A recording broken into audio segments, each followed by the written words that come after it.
حضرت اسلامی نقطہ نگاہ سے انسانی اعزاز کی جو آرگنس ہیں ان کی ڈونیشنز کے بارے میں جائز ہے.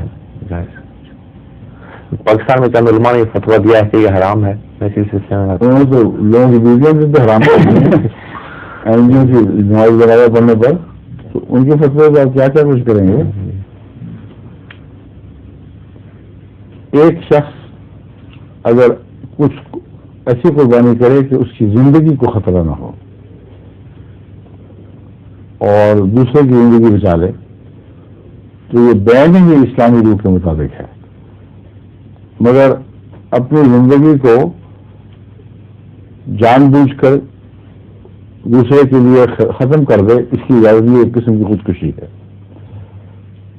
سوائے اس کے کہ جنگ وغیرہ کی صورت ہو. بالکل اور مضمون ہے, اس میں سب کو برابر خطرہ ہے, اور اس میں ایک شخص جیسا کہ رسول اللہ صلی اللہ علیہ وسلم کے آگے جا کے صحابہ لڑے ہیں, اپنے سے زیادہ قیمتی وجود کی جان بچانے کے لیے اپنی جان کو خطرے میں ڈال دے, یہ گناہ نہیں ہے. لیکن اپنی آنکھ نکال, اپنا دل نکال کے پیش کر دے, یہ گناہ ہے. یہ دل کے بغیر زندہ نہیں رہ سکتا. جگر کاٹ کے باہر پھینک دے, یہ گناہ ہے, یہ خودکشی کی قسم ہے. لیکن اگر ایک گردہ دینے سے کسی بچے کی یا بچے کی طرف سے گردہ دیا ہو تو ماں کی جان بچتی ہو اور اس کی جان کو خطرہ نہ ہو, اس میں کون سا گناہ ہے. بس اگر جنگوں میں کھلم کھلا اپنی جان پیش کر دینے کی اجازت ہے, تو عام حالات میں اس قسم کی قربانیاں اسلام کی روح کے منافی نہیں ہیں.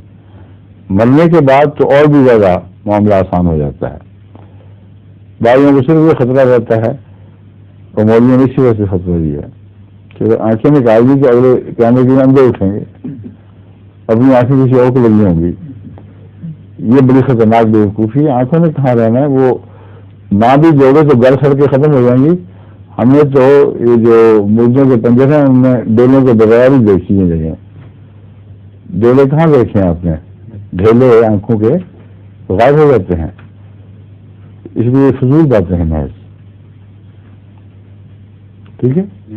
ظہور مہدی آخر زمان